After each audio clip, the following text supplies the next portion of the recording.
महाराष्ट्र विद्यार्थी सहाय्यक मंडळ केंद्र क्रमांक 6233 या संस्थेमार्फत मी सर्वांचे सहर्ष स्वागत करते। या ठिकाणी आपण FYBA HUM 101 म्हणजे मानव विद्यांचा अधिष्ठान अभ्यासक्रम या विषयाचा अभ्यास सुरू करणार आहोत। मी सौ विभा प्रज्योत अबनावे। HUM 101 मानव विद्यांचा अधिष्ठान अभ्यासक्रम ह्याच्यामध्ये आपल्याला एकूण 2 पुस्तकांचा अभ्यास करायचा आहे। पहिलं पुस्तक आहे मानव विद्या व ललित कलांचा परिचय आणि दुसरं पुस्तक आहे प्रयोगाधिष्ठित व यंत्राधिष्ठित कला। तर ह्याच्या अंतर्गत काय काय अभ्यासक्रम असणार आहेत या दोन्ही पुस्तकांमध्ये आपण प्रथम ते पाहूयात। पुस्तक पहिलं आहे मानव विद्या व ललित कलांचा परिचय। त्यामध्ये 2 घटक असणार आहेत। यामध्ये एकूण 5 घटक असणार आहेत। पहिला आहे मानव विद्या स्वरूप व व्याप्ती, दुसरा घटक आहे कलांचे स्वरूप व वर्गीकरण, तिसरं घटक आहे साहित्य, चौथा घटक आहे चित्रकला व शिल्पकला आणि 5वा घटक आहे वास्तुकला। हे आपण पहिल्या पुस्तकात एकूण 5 घटक अभ्यासणार आहोत। पुस्तक दुसरं हे आहे प्रयोगाधिष्ठित व यंत्राधिष्ठित कला। यामध्ये संगीत, नृत्य, नाट्य, चित्रपट, यंत्राधिष्ठित कला यांचा आपण अभ्यास करणार आहोत। तर आपण आणि अजून एक पुस्तक असणार आहे ते आहे आपलं कार्यपुस्तक म्हणजे HUM 101 एकूण 2 पुस्तकं आहेत। त्याच्यामध्ये पहिलं पुस्तक आहे त्याच्यामध्ये आपल्याला सर्व घटकांचा म्हणजे घटकांचा अभ्यास करायचा आहे आणि दुसरं जे आहे ते कार्यपुस्तक आहे। त्याच्यामध्ये देखील मानव विद्या, ललित कला आणि साहित्य हे असणार आहे। घटक दुसरा चित्र, शिल्प आणि वास्तुकला असणार आहे। संगीत आणि नृत्य कला असणार आहे आणि नाट्य आणि चित्रपट असणार आहे। याचा आपल्याला कार्यपुस्तकाचं अभ्यास करायचा आहे। तर आता आपण घटक पहिला बघूयात मानव विद्या स्वरूप व व्याप्ती। याच्यामध्ये आपल्याला विशेषतः मानव विद्याचं स्वरूप व व्याप्ती बघायचं आहे। नैसर्गिक विज्ञाने, सामाजिक विज्ञाने व मानव विज्ञान ह्यांच्यामध्ये काय साम्य आणि भेद आहे हे पाहायचं आहे आणि मानव विद्याच्या शाखा कोणत्या कोणत्या आहेत ते पाहायचं आहे। तर चला आपण सुरू करूयात। मानव विद्या हे एक पद म्हणजे मानव विद्या हे पद उच्चारताच आपल्या लक्षात येते की मानव्य किंवा माणूस हा शब्दाकडे आपलं लक्ष वेधले जाते। मानव म्हणजे काय तर मनुष्य हा या पदाचा केंद्रबिंदू आहे। मनुष्य ही मध्यवर्ती कल्पना धरून मानवाच्या विविधांगी जीवनाचे त्याच्या अनेकविध पैलूंचे ज्ञान प्राप्त करून घेणे हेच मानव विद्यांचे उद्दिष्ट आहे। मानव विद्या हा शब्द इंग्रजी भाषेतील ह्युमॅनिटी या शब्दावरून आलेला आहे। ह्युमॅनिटीज या शब्दाचे मूळ ह्युमॅनिटीज या लॅटिन शब्दामध्ये आहे। ह्युमॅनिटस या लॅटिन शब्दाचा अर्थ आहे मानवा संबंधीचे ज्ञान म्हणजेच मानवी मनात निर्माण होणाऱ्या विविध भावभावना, त्यांचे वेगवेगळ्या स्वरूपात होणारे आविष्कार यांचा अभ्यास तसेच मानवी विचारधारा, त्यातून निर्माण होणाऱ्या निरनिराळ्या मर्त प्रणाली, मानवी जीवनाचा आवश्यक भाग असलेली मानवी मूल्ये यांचा अभ्यास करणारी बृहद् ज्ञानशाखा म्हणजे मानव विद्या होय। आता आपण मानव विद्याचे स्वरूप व व्याप्ती काय हे पाहूया। तर सिसेरो हा ख्रिस्तपूर्व 106 ते 43 या रोमन तत्व विचारकाने ह्युमॅनिटिझम ही संज्ञा प्रथम प्रचलित केली असे आपल्याला म्हणता येईल।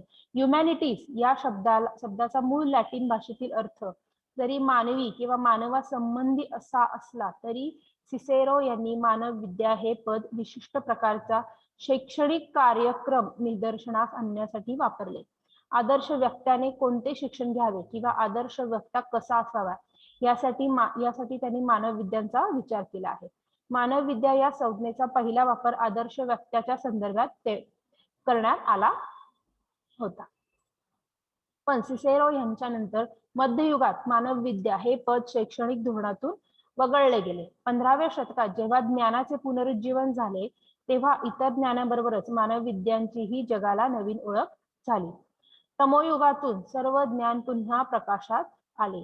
ज्ञानाच्या पुनरुज्जीवनाच्या प्रक्रियेला प्रबोधन असे म्हणतात। हे पुनरुज्जीवन मुख्यतः कला, धर्म, विज्ञान व तत्वज्ञान या शाखांमध्ये झाले आणि या सर्वांचाच परिपाक म्हणून मानवतावादाचा उदय झालेला आहे। पुढचं आहे आता मानव विद्याचा उदय झाला पण मग त्याच्यामध्ये कुठले कुठले घटक होते तर धार्मिक सत्ते विरुद्ध बंड। युरोपात जे प्रबोधन झाले त्याची सुरुवात प्रथमतः कलेच्या क्षेत्रात झाली। धर्माच्या वर्चस्वामुळे ईश्वर आणि ईश्वराशी निगडीत आत्मा, पाप, पुण्य या संकल्पनाच कलेमधून प्रगट होत होत्या। पण वैज्ञानिक दृष्टिकोनातून या संकल्पनेला फोलपणा जाणवू लागला। मानवी स्वातंत्र्याचे महत्त्व जाणून धर्मोद्धतेर विरुद्ध लढण्यासाठी पहिले पाऊल उचलले ते मार्टिन लुथर यांनी.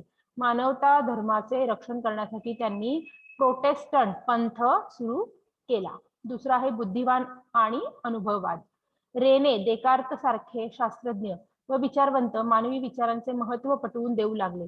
देकार्त सारख्या तत्ववेत्यांनी मानवी बुद्धीला महत्व देताना आपले अनुभव हे किती फसवे असतात हे देखील दाखवून दिलेले आहे. विज्ञान असो व मानवविद्या कोणत्याही ज्ञान शाखेचा अभ्यास करताना दोन महत्वाच्या बाबींचा विचार होणे आवश्यक आहे. पहिली गोष्ट म्हणजे त्या ज्ञानशाखेचा अभ्यास विषय आणि दुसरी म्हणजे तो अभ्यास करण्याची पद्धती.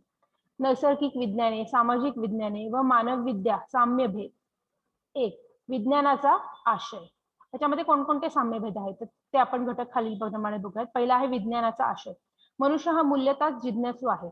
आपल्या अवतीभोवतीच्या निसर्गाबद्दल त्याला नेहमीच कुतूहल वाटते. या निसर्गाचे चक्र विशिष्ट क्रमाने चालू असते. नैसर्गिक घटकांचा अभ्यास करताना अर्थातच आपल्या सभोवताली असणाऱ्या इतर मानवांचा, त्यांचा मनोवृत्तीचा, मानवनिर्मिती निरनिराळ्या संस्थाचा, मानवी व्यवहारांचा अभ्यासही केला गेला आहे. विज्ञान हे मुख्यतः आपल्या अनुभवावर आधारित आहे. आपल्या पंचेंद्रियांमुळे आपल्याला सृष्टीचे ज्ञान होते आणि ह्या ज्ञानाचा शास्त्रशुद्ध अभ्यास विज्ञानात केला जातो. दुसरा आहे वैज्ञानिक पद्धतीचे स्वरूप. वरील प्रकारच्या वैज्ञानिक पद्धतीतील विगमन पद्धती असे म्हणतात. या वैज्ञानिक पद्धतीमध्ये आपण टप्प्याटप्प्याने वैज्ञानिक शोध अथवा सिद्धांतापर्यंत जात असतो. हे वैज्ञानिक पद्धतीमधील किंवा विगमनाचे टप्पे आपल्याला पुढील प्रमाणे सांगता येतील. वैज्ञानिक पद्धतीमध्ये दिसून येणारे टप्पे हे पुढील प्रमाणे आहेत. ते आता आपण सविस्तर पाहूया. सिद्धांत, कल्पना आणि अभ्युपगमन. शास्त्रज्ञ आपल्या निरीक्षणातून अनेक पुरावे जमवत असतात. त्याचबरोबर पुराव्यांची छाननी करणेही आवश्यक मानले गेलेले आहे.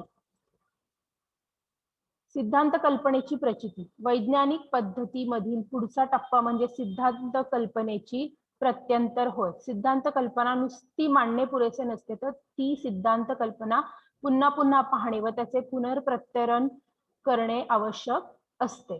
तिसरा आहे सिद्धांताची मांडणी. सिद्धांत कल्पनेचे वारंवार प्रत्यंतर घेता येत असेल किंवा आपले अनुभव, निरीक्षणे अथवा प्रयोग सिद्धांत कल्पनेला पूरक असतील, पुष्टी देणारे असतील तर सिद्धांत कल्पनेचे रूपांतर सिद्धांतामध्ये होत असते. पुढचा आहे सामाजिक विज्ञानांची अभ्यास पद्धती. अर्थशास्त्र, मानसशास्त्र, समाजशास्त्र यांसारख्या सामाजिक शास्त्रांचा विचार नैसर्गिक विज्ञाने म्हणून करावा किंवा नाही करावा असा एक विचार काही सामाजिक वैज्ञानिक मांडत आहेत. पुढचा आहे मानवविद्यांची अभ्यास पद्धती. मानवी आविष्कारांचे आकलन होण्यासाठी डिल्थी यांनी 3 अटी सांगितल्या आहेत. त्या 3 अटी पुढील प्रमाणे सांगता येतील. पहिलं म्हणजे काय, तर इतरांच्या आविष्कारातून व्यक्त होणारा अर्थ अनुभवण्यासाठी, तो समजून घेण्यासाठी व त्याचे आकलन होण्यासाठी विशिष्ट प्रकारची मानसिक प्रक्रिया आवश्यक असते. दुसरं, परस्परांच्या आविष्कारांचे आकलन होण्यासाठी अर्थातच विशिष्ट सामाजिक व सांस्कृतिक पद्धती माहीत असणे आवश्यक आहे. आपले आविष्कार आणि त्यातून प्रतीत होणारा अर्थ हा सामाजिक व सांस्कृतिक संदर्भावरच आधारित असतो. आणि तिसरं, आपले आविष्कार हे परिस्थितीजन्यही असतात. ते परिस्थितीनुसार बदलणारे असतात. या परिस्थितीचे आकलनही आविष्कारांच्या आकलनासाठी आवश्यक असतात. असे एकूण 3 मानवविद्या अभ्यास करत असताना डिसले यांनी या अटी सांगितलेल्या आहेत. 20व्या शतकाच्या उत्तरार्धातही मानवविद्या या विज्ञानाहून कशा वेगळ्या आहेत हे सांगितले गेले. या काळात मानवविद्यांचा दृष्टिकोन हा विज्ञानाहूनही भिन्न कसा आहे हेच ठसविण्याचा प्रयत्न केला गेला. त्यासाठी मानवविद्यात दिसून येणारे 4 वेगवेगळ्या प्रकारचे दृष्टिकोन सांगितलेले आहेत. तर हे 4 दृष्टिकोन कोणते हे आता आपण पुढीलप्रमाणे पाहूया. पहिलं म्हणजे मानवविद्यांमध्ये आकलन आणि विवरण करण्यासाठी विशिष्ट पद्धती असते. ही पद्धती कोणत्याही विषयाला लागू पडणारी असते. म्हणजेच आकलन आणि विवरण करण्याची पद्धती ही काय असते, प्रत्येक व्यक्तीनुसार, घटकानुसार ही वस्तुनिष्ठ स्वरूपाची असते. पुढचं आकलन व विवरण, अंडरस्टँडिंग अँड इंटरप्रिटेशन. या पद्धतीसाठी विशिष्ट प्रकारच्या भाषेवर भर दिला जातो आणि त्याच प्रकारच्या भाषेचा वापर सर्वत्र केला जातो. पुढचं आहे आकलन आणि विवरण शक्ती निर्माण करण्यासाठी अत्यंत वेगळ्या प्रकारच्या व मानसिकतेची आवश्यकता असते. ह्यालाच आपण संवेदनशीलता असे म्हणतो. मानव विद्येच्या अभ्यासकाजवळ ही संवेदनशीलता असणे अतिशय आवश्यक असते. पुढचं आकलन आणि विवरणासाठी लागणारी संवेदनशीलता ही केवळ काहींचीच मक्तेदारी असून चालणार नाही, तर सर्वसामान्य व्यक्ती ही देखील थोडीफार संवेदनशील असते, हे येथे गृहीत धरण्यात आलेले आहे. वरील चारही दृष्टिकोन ज्या मूलगामी मुद्द्याला धरून आहेत, तो मुद्दा म्हणजे मानवविद्या ही एक अत्यंत महत्वाची आणि यथार्थ अशी ज्ञानशाखा आहे. ती अर्थातच काही बाबतीत साम्य असूनही नैसर्गिक आणि सामाजिक विज्ञानाहूनही भिन्न आहे. पुढचं आपण आता मानवविद्यांच्या शाखा कोणकोणत्या आहेत ते पाहूयात. तर मानवविद्याची सर्वात प्रथम आणि एकदम महत्वाची म्हणजे प्रथमतः तत्वज्ञान हा शब्द कसा झाला हे आपण पाहूया. तत्वज्ञान या शब्दाची फोड केली तर आपल्याला तत् अधिक ज्ञान हे दोन शब्द मिळतात. त्यातून तत् चे ज्ञान म्हणजे तत्वज्ञान अशा प्रकारांनी हा समास सोडविता येतो. आता तत्वज्ञान म्हणजे जर तत्चे ज्ञान, तर तत् म्हणजे काय, तर तत् हा शब्द इदम या संस्कृत शब्दाच्या विरुद्ध अर्थाचा आहे. इदम म्हणजे जे आहे ते, म्हणजे आपल्या भोवती जे नैसर्गिक मानवी किंवा चेतन अचेतन जग आहे ते जग होय. मानवविद्या आणि विज्ञान यामध्ये असणारे काही फरक हे तत्वज्ञान आणि विज्ञानातही दिसून येतात. तर ते कोणते, तर एक म्हणजे तत्वज्ञान विज्ञान या दोघांच्या आशय किंवा अभ्यास विषयात असणारा फरक, आणि दुसरा फरक म्हणजे या दोघांच्या अभ्यास करण्याच्या पद्धतीमध्ये मुख्यतः दिसून येतो. या दोनही मुद्द्यांचे विस्तृत विवेचन करणे आवश्यक आहे. म्हणजे काय, तर आपल्याला तत्व आणि विज्ञान या दोघांच्याही अभ्यासामध्ये आपल्याला किंवा आशयात हा फरक असतो. तसेच त्याच्यासाठी वापरली जाणारी जी अभ्यासक्रमाची पद्धती किंवा अभ्यास करण्याची पद्धती ही मुख्यतः आपल्याला वेगवेगळी दिसून येते. पुढचा आहे आशयातील फरक. तत्वज्ञानाचे वेगळेपण हे केवळ त्याच्या अभ्यास विषयात किंवा आशयात नसून ते त्याच्या अभ्यास करण्याच्या विशिष्ट पद्धतीमध्ये जास्त प्रकर्षाने जाणवते. अर्थातच तत्वज्ञानात अवलंबिला जाणाऱ्या विशिष्ट पद्धतीमुळे तत्वज्ञानाचा आशयही विज्ञानाहून वेगळा ठरतो. पुढचा आहे पद्धतीमधील फरक. विज्ञानाच्या पद्धतीची ओळख आपण यापूर्वीच करून घेतली आहे. विज्ञाने ही जास्तीत जास्त करून अनुभवधिष्ठित असतात. म्हणजे विज्ञानामध्ये काय असतं की आपल्याला अनुभवधिष्ठित असतात किंवा अनुभव आलेला असतो. हे आपण अनुभव आपल्या पंचेंद्रियामार्फत निरीक्षणातून मिळवत असतो किंवा आपल्या निरीक्षणावर आधारलेल्या प्रयोगातून किंवा परीक्षणातून मिळवत असतो. पुढचं आपण बघूया तत्वज्ञानाच्या शाखा. विज्ञानाच्या तत्वज्ञानाप्रमाणेच तत्वज्ञान काही मूलभूत प्रश्नांचाही विचार करते. त्यानुसार आपल्या तत्वज्ञानाच्या काही प्रमुख शाखा या सांगता येतील. पहिला आहे सत्ताशास्त्र. आपल्या विश्वाच्या मागील तत्वाचा विचार ह्यात केला जातो. चेतन व अचेतन वस्तूंची निर्मिती कशी झाली असेल, त्यामागील तत्व हे कशा प्रकारचे असेल, निर्गुण निराकार ईश्वर हे एक तत्व असेल की चेतन पुरुष ईश्वर आणि अचेतन प्रकृती असे दिव्य असेल की आणखी वेगळ्या स्वरूपाचे असे तत्व असेल, या व अशा प्रकारच्या प्रश्नांची उकल सत्ताशास्त्रीय मीमांसेत केलेली दिसून येते. पुढचं आहे ज्ञानमीमांसा. आपल्याला विश्वाचे सृष्टीचे ज्ञान नेहमी होत असते. हे ज्ञान आपल्याला कोणत्या प्रकारांनी मार्गाने मिळते याचा अभ्यास ज्ञानमीमांसेत केला जातो. विश्वज्ञान आपल्याला 4 मार्गांनी होते हे असे सांगितलेले आहे. तर ते कुठले मार्ग आहेत 4, तर ते पुढील प्रमाणे. पहिलं आहे प्रत्यक्ष ज्ञान. आपल्या पंचेंद्रियांनी होणारे ज्ञान म्हणजे प्रत्यक्ष ज्ञान. आपली जी पंचेंद्रिय म्हणजे कान, नाक, डोळे, त्वचा असे जे आपले पंचेंद्रिय आहेत यांना जे होणारे ज्ञान आहे त्याला आपण प्रत्यक्ष ज्ञान असे म्हणतो. पुढचं आहे अनुमान ज्ञान. मला माहित असलेल्या ज्ञानातून आणखी विशिष्ट ज्ञान आपण अनुमानित करू शकतो. उदाहरणार्थ जिथे जिथे धूर तिथे तिथे अग्नी. म्हणजे जर तो स्वयंपाकघरातील चूल असेल तर तिथे देखील आपण काय म्हणतो की तिथे देखील काय आहे, अग्नी आहे, त्याच्यामुळे तिथे धूर होते. पर्वतावर धूर दिसत आहे म्हणजे काय आहे, तिथेही अग्नीही आहे.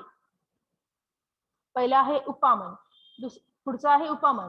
एखाद्या वस्तूचे ज्ञान करून घेण्यासाठी कधी कधी आपल्याला आधीच माहित असलेल्या वस्तूतील साधर्म दाखविता येते, त्याला उपमान असे म्हणतो. पुढचं आहे शब्द प्रामाण्य किंवा आप्त वाक्य. पूर्वापार चालत आलेल्या ज्ञान, पूर्वापार जे चालत आलेलं ज्ञान असतं त्या ज्ञान जसे तसे मान्य करणे म्हणजे शब्द प्रामाण्य होय. ज्ञान मिळवण्याच्या वरील 4 प्रमाणांनी मिळालेले ज्ञान यथार्थ किंवा सत्य आहे किंवा नाही हे ठरवणाऱ्या उपपत्तीचा समावेशही ज्ञान मीमांसेत होत असतो. पुढचं आहे नीतिशास्त्र. आपल्या सृष्टीतील महत्वाचा घटक म्हणजे मनुष्य. मनुष्य हा काय आहे? बुद्धिजीवी प्राणी आहे. तो स्वतःचा आणि त्याबरोबरच इतरांचाही विचार करत असतो. पुढचं आहे सौंदर्यशास्त्र. नैतिक मूल्याप्रमाणेच आणखीनही काही मूल्यांचा विचार हा सौंदर्यशास्त्र या तत्वज्ञानाच्या शाखेत केला जातो. मनुष्याच्या मनात अनेक विचार, भाव, भावना निर्माण होत असतात. पुढचं आहे तर्कशास्त्र. वरील शाखांव्यतिरिक्त एक अत्यंत महत्वाची ज्ञानशाखा म्हणजे अर्थातच तर्कशास्त्र हा होय. म्हणजे एखाद्या गोष्टीचं तर्क लावणं. हे तर्क आपण आपल्या आधीच्या अनुभवावरून लावू शकतो किंवा आपल्याला आलेल्या अनुभवावरून लावू शकतो किंवा इतरांनी आपल्याला सांगितलेल्या अनुभवावरून देखील आपण तर्कशास्त्र हे वापरत असतो. पुढचं आहे नीतिशास्त्र. आता नीतिशास्त्राचं स्वरूप आणि व्याप्ती थोडक्यात पाहूया.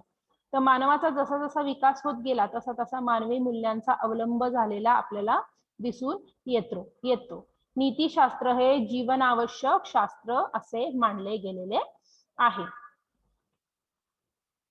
आता नीतिशास्त्राचे स्वरूप हे कशा स्वरूपाचे आहेत ते बघूया. तर नीतिशास्त्र हे मानवी कृतींची नैतिकता ठरवते. म्हणूनच नीतिशास्त्राचे स्वरूप पाहताना प्रथम कृती म्हणजे काय किंवा कृतीचे स्वरूप कसे असते या सर्वांची उकल करावी लागते. जेव्हा आपण कृतीची नैतिकता तपासत असतो तेव्हा अर्थातच हेतू आणि उद्दिष्टांचा चांगला वाईटपणाही आपल्याला पाहायचा असतो.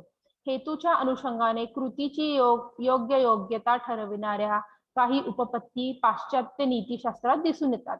त्याप्रमाणे उद्दिष्टावरून कृतीची उपयुक्तता ठरवणाऱ्या उपपत्तीही दिसून येतात. त्यातल्या कुठल्या आहेत तर पहिलं कर्तव्यवाद. आपल्या कृतीमागील हेतू हा केवळ कर्तव्यपूर्ती हा असावा. कर्तव्य हे प्रत्येकालाच पार पाडावे लागते. दुसरा आहे सुखवाद. कर्तव्य किंवा हेतू कृतीच्या एका अंगाचा विचार करतात तर उद्दिष्ट ही दुसऱ्या बाजूचा विचार मांडतात. केवळ स्वतःच्या सुखाचा विचार करणारा ह्याला आपण स्वसुखवाद असं म्हणतो. फक्त इतरांच्या सुखाचा विचार करणाऱ्याला परहितवाद असं म्हणतो. आणि स्वतःबरोबरच इतरांच्याही सुखाचा विचार करणारा ह्याला आपण सार्वत्रिक सुखवाद किंवा उपयुक्तवाद असं म्हणत असतो. आणि शेवटचं आहे पुरुषार्थ संकल्पना. भारतीय नीतिशास्त्राचा विचार केला तर आपल्याला इथेही आचारसंहिता सांगितली गेली आहे. मनुष्याचा कृतीचा विचार हा विशिष्ट परिस्थितीतील संदर्भानुसार केला जातो. त्यामुळे नैतिकतेचे नियम हे अमूर्त असले तरी त्यांचे मूर्त स्वरूप आपल्याला समाजात दिसून येते. नीतिशास्त्र आणि सामाजिक शास्त्र ह्यात वरील महत्वाचा फरक दिसून येतो. म्हणजेच काय तर नीतिशास्त्रामध्ये अशा प्रकारे आदर्श जीवन पद्धतीचा विचार जरी केला जात असला तरी प्रत्येकाला कसे वागावे, कोणत्या कृती कराव्यात ह्याचे पूर्ण स्वातंत्र्य असते. अशा प्रकारे आज आपण आपलं पहिला जो पाठ आहे मानव विद्या स्वरूप व्याप्ती, त्याच्यामध्ये मानव विद्याचं स्वरूप व्याप्ती पाहिलेला आहे. नैसर्गिक विज्ञाने, सामाजिक विज्ञाने, मानव विद्या साम्यभेद पाहिलेला आहे व मानव विद्याच्या शाखा कोणकोणत्या आहेत हे पाहिलेलं आहे. पुढच्या लेक्चरला आपण ह्याचा दुसरा पाठ जो आहे कलांचे स्वरूप व वर्गीकरण हे अभ्यासणार आहोत. Thank you students.